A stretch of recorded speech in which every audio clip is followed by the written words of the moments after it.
저는 오늘 종교개혁주의를 맞이하여 말씀으로 돌아가라라는 주제로 하나님의 말씀을 선포하도록 하겠습니다. 오늘 우리는 종교개혁주의를 맞이했습니다. 매년 10월 마지막 주는 우리가 종교개혁주일로 하나님 앞에 드리고 있습니다. 왜 우리는 매년 이 날을 기념하여 하나님 앞에 예배를 드릴까요? 역사적으로 오래된 사건이기 때문에 우리는 종교개혁주의를 지키는 것일까요? 아니면 그날의 외침이 오늘을 살아가는 우리들에게 여전히 살아있는 부르심이기 때문에 우리는 종교개혁주의를 지킬까요? 오늘 우리에게도 개혁이 필요하고 오늘 우리에게도 변화가 필요하기 때문에 우리는 오늘 종교개혁주일로 하나님 앞에 나아가고 있습니다. 지금으로부터 508년 전 1517년 10월 31일 독일의 한 무명 수도사 마르틴 루터가 비텐베르크 성당 정문에 95개조의 반박문을 내걸었습니다. 그 순간 한 사람의 행동으로 시작되었지만 그 외침은 유럽 전역을 뒤흔들어 놓았습니다.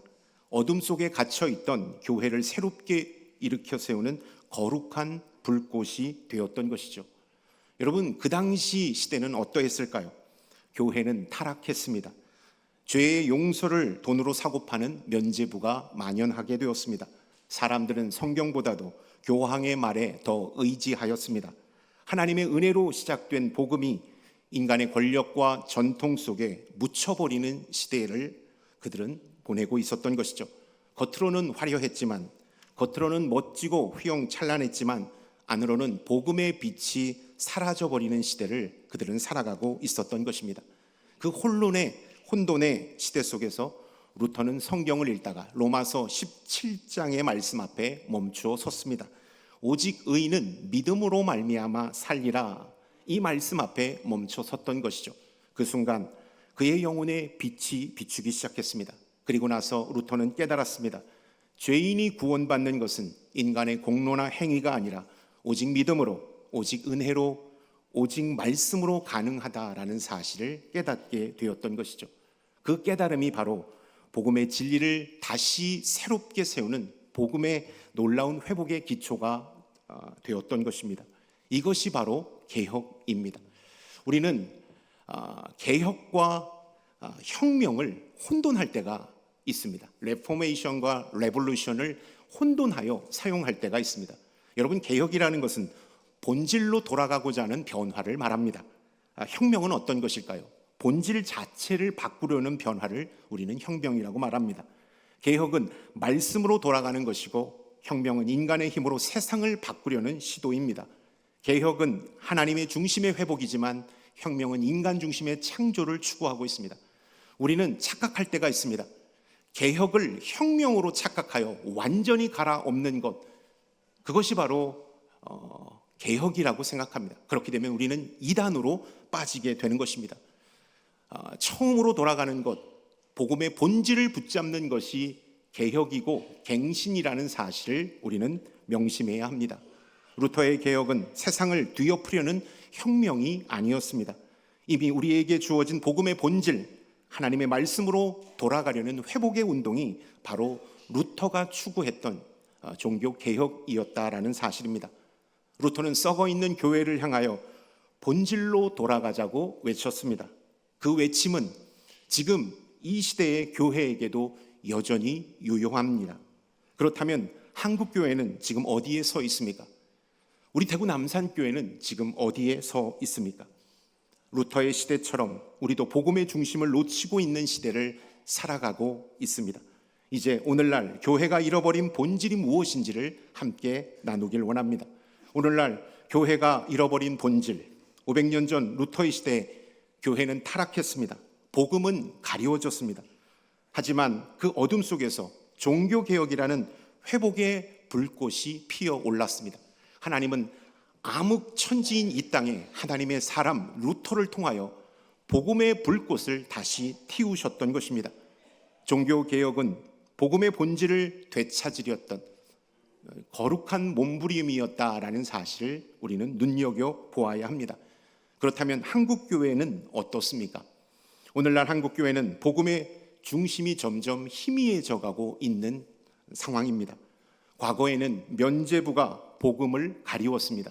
그렇다면 오늘날 한국교회는 성공과 성장, 인기와 세상의 가치관이 교묘하게 복음을 가리우고 있습니다.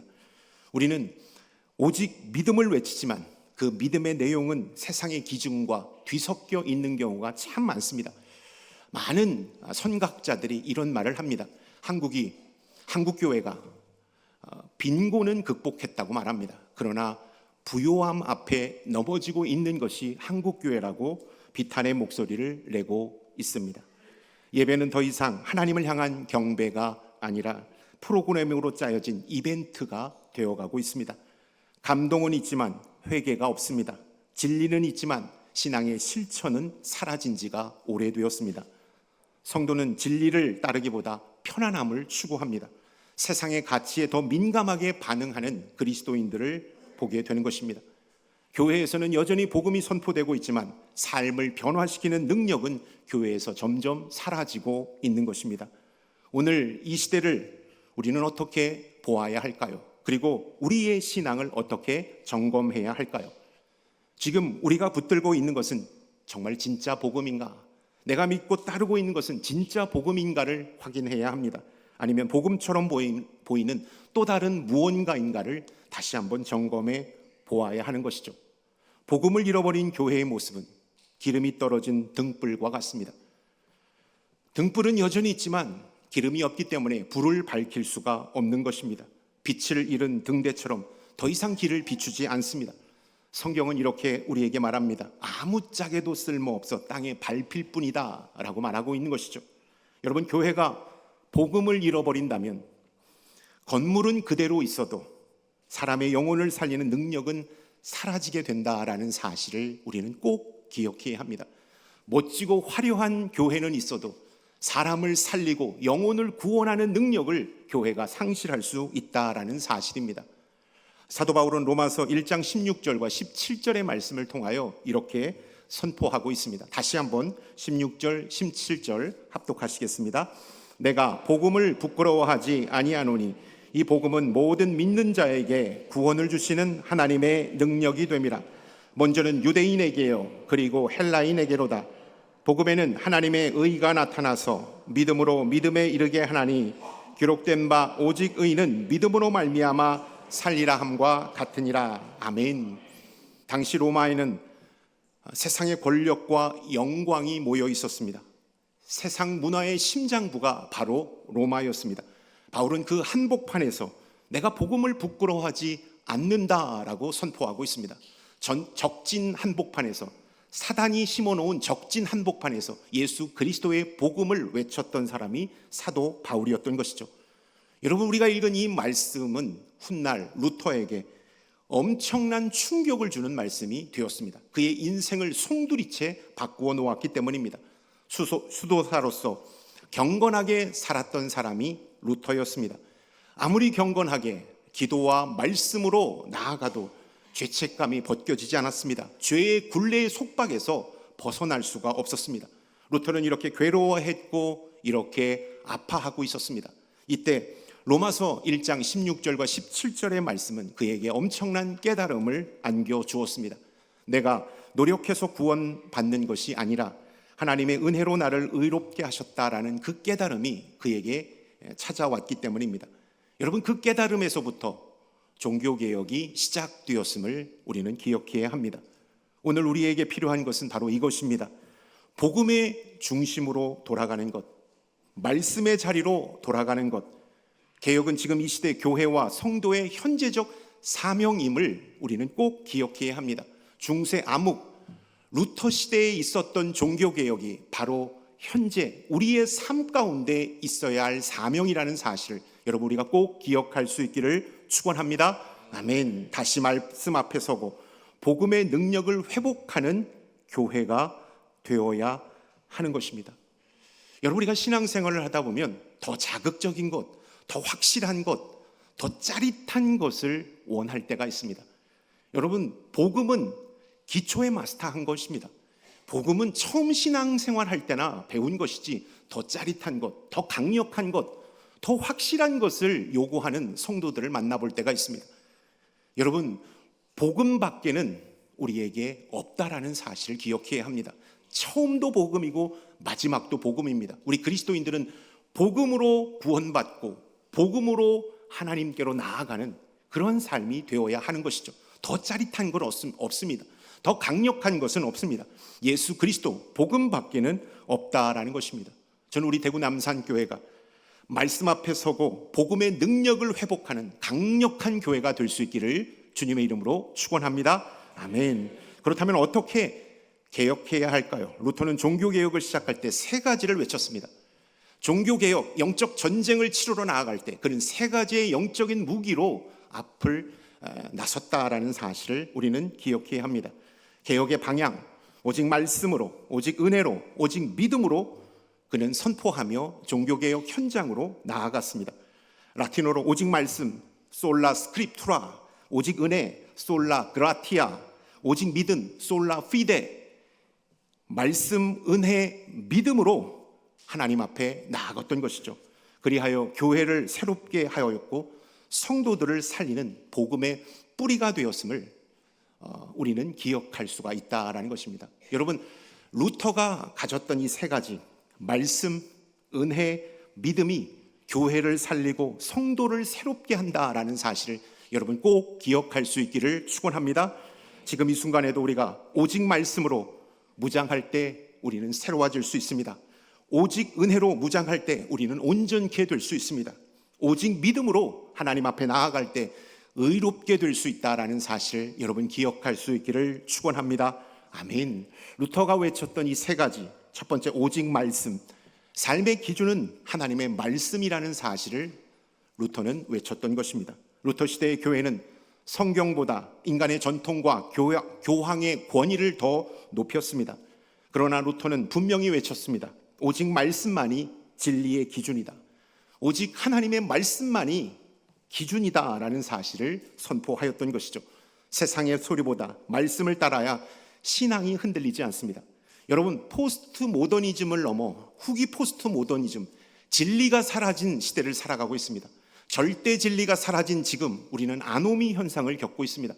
혼란과 혼돈 속에 갈 길 몰라 방황하고 있는 것이죠. 시대는 좋아졌지만, 화려하고 멋져졌지만 삶의 정체성을 잃어버리고 방향을 잃어버리며 우리는 헤매이고 있다라는 것입니다. 왜 그랬을까요?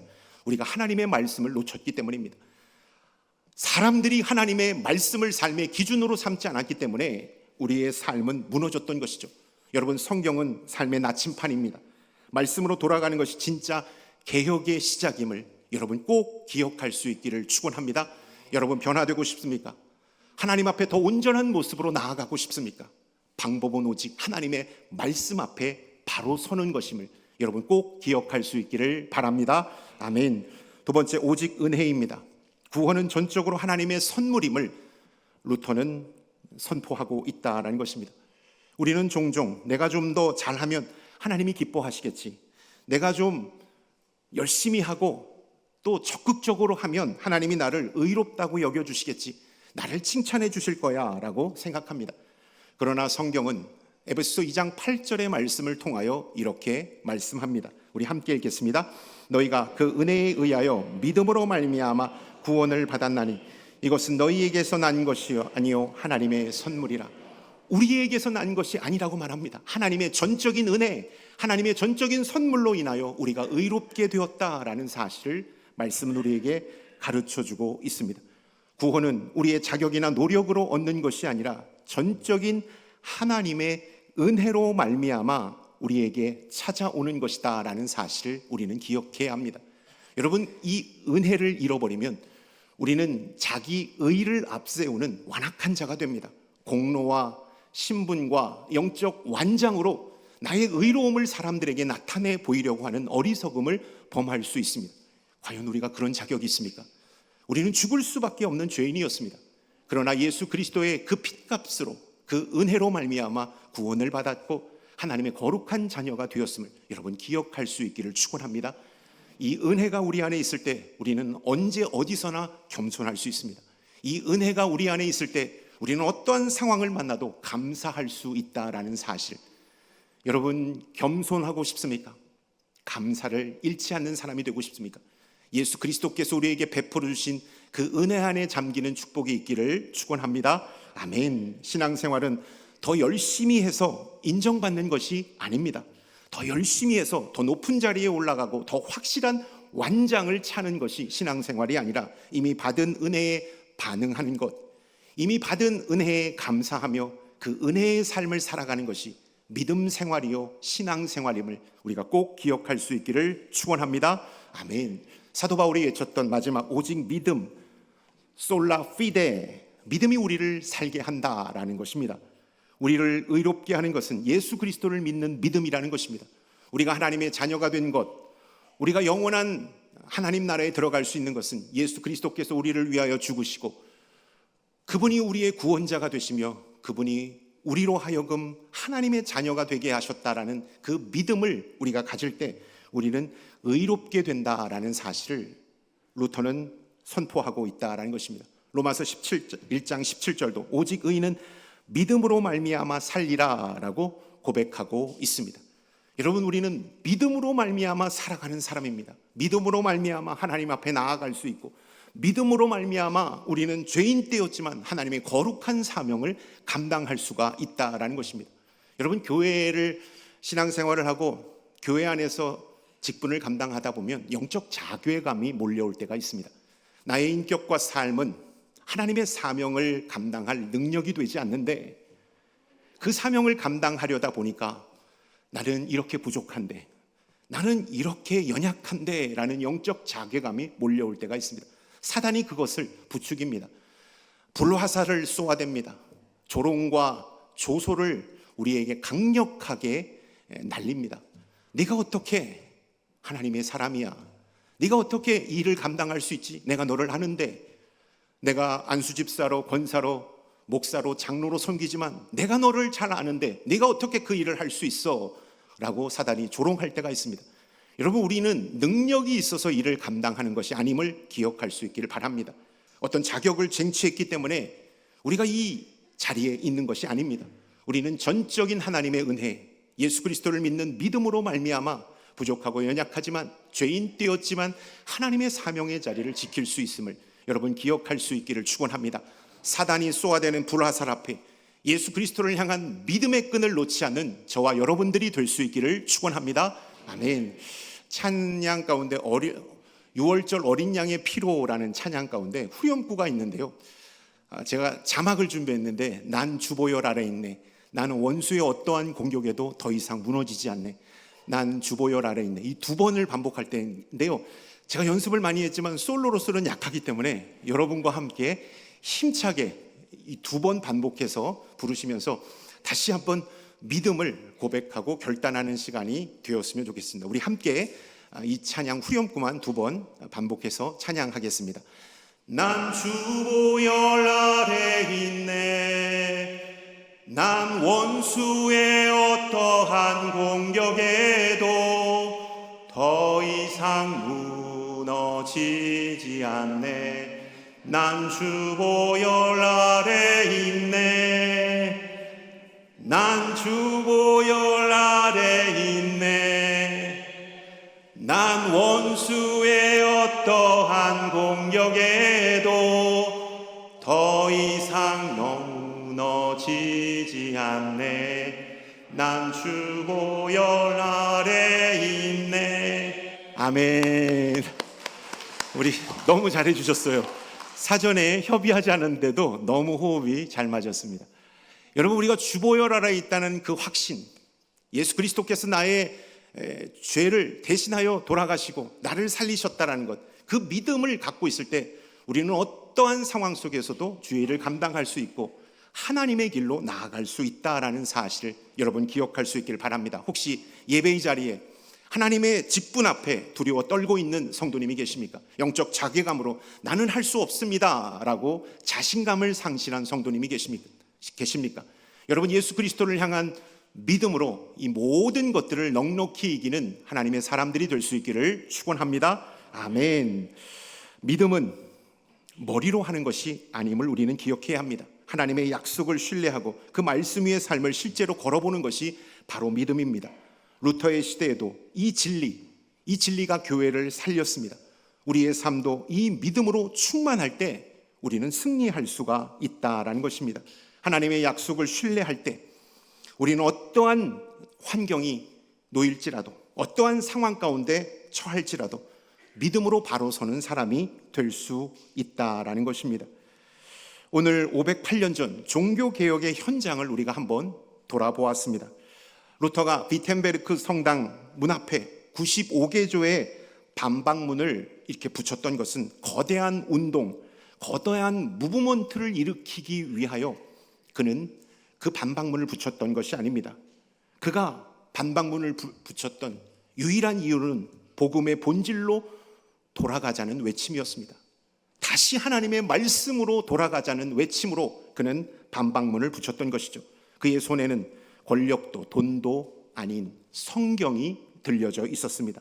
그리고 말씀의 진리가 교회를 깨웠고 세상을 흔들었다라는 사실을 역사는 우리에게 가르쳐주고 있다라는 것입니다. 여러분, 이 혼돈의 시대, 이 음란의 시대, 이 갈 길 몰라 방황하는 시대에 우리가 하나님의 말씀으로 돌아갈 때 우리는 승리할 수 있고 하나님의 거룩한 사람으로 이 땅 가운데 우뚝 설 수 있음을 여러분 기억할 수 있기를 바랍니다. 아멘. 지금 이 시대도 다르지 않습니다. 교회가 복음의 본 중심을 잃어버릴 때 신앙은 껍데기만 남게 되는 것입니다. 한 사람, 단 한 사람이라도 하나님의 말씀 앞에 무릎 꿇고 은혜를 붙들고 믿음으로 서는 순간 우리의 시대는, 우리의 교회는, 우리의 삶은 새로워질 수 있다라는 것입니다. 말씀으로, 믿음으로 다시 한번 무장할 때 우리의 삶이 변하고 우리의 교회가 변하며 우리의 가정과 삶의 자리가 변하게 된다라는 사실을 여러분 기억할 수 있기를 바랍니다. 루터가 붙든 이 말씀, 오직 의인은 믿음으로 말미암아 살리라는 이 말씀, 여러분 이 말씀을 붙들고 오늘 이 시대를 살아가는 작은 루터가 될 수 있기를 주님의 이름으로 축복합니다. 아멘. 가정에서, 직장에서, 교회에서, 세상 한가운데서 복음을 부끄러워하지 않는 하나님의 사람이 되어야 하는 것이죠. 오늘 종교개혁 주일에 우리 다시 한번 결단합시다. 말씀으로 돌아가겠습니다. 은혜를 붙들겠습니다. 믿음으로 살겠습니다. 제가 말씀으로 돌아가겠습니다 하면 여러분들 힘차게 말씀으로 돌아가겠습니다 해서 마지막 세 번째까지 한번 선포하겠습니다. 말씀으로 돌아가겠습니다. 말씀으로 돌아가겠습니다. 은혜를 붙들겠습니다. 믿음으로 살겠습니다. 믿음으로 살겠습니다. 아멘. 이 고백이 우리의 입술의 고백으로 끝나지 않고 삶의 고백이 될 수 있기를 축복합니다. 하나님께서 이 고백을 통해 다시 우리 가정과 교회, 이 땅의 개혁의 불씨를 일으킬 줄로 믿습니다. 여러분, 우리 집안에 걸어놓은 거울 제일 처음에 구입했을 때는 아주 선명하고 깨끗하죠. 멋지게 내 모습을 비추어 줍니다. 그러나 그 거울을 닦지 않고 그냥 놔두면 먼지가 뽀얗게 앉게 됩니다. 그래서 형체를 알아볼 수 없을 만큼 무용지물이 되는 경우가 참 많습니다. 그때 우리는 어떻게 합니까? 거울을 내다 버립니까? 아니죠. 묵은 먼지를 닦아낼 때 거울은 다시 우리를 멋지게 비춰주게 되는 것입니다. 여러분, 개혁도 마찬가지입니다. 개혁은 새로운 것을 만드는 것이 아닙니다. 하나님께서 처음 의도하신 본래의 모습으로 돌아가는 것, 본질로 돌아가는 것, 말씀으로 돌아가는 것, 은혜 안에 잠기는 것, 믿음으로 무장하는 것, 이것이 바로 개혁이라는 사실을 우리는 꼭 명심해야 합니다. 오늘 우리에게 필요한 개혁도 복잡하고 빠르게 변화하는 세상 속에서 다시 말씀 중심으로, 다시 처음 사랑으로, 다시 순수한 복음으로 돌아가는 것, 이것이 바로 우리에게 남겨진 개혁이라는 사실을 여러분 기억하시고 삶의 개혁을 이루는 믿음의 아들, 딸들이 될 수 있기를 축원합니다. 아멘.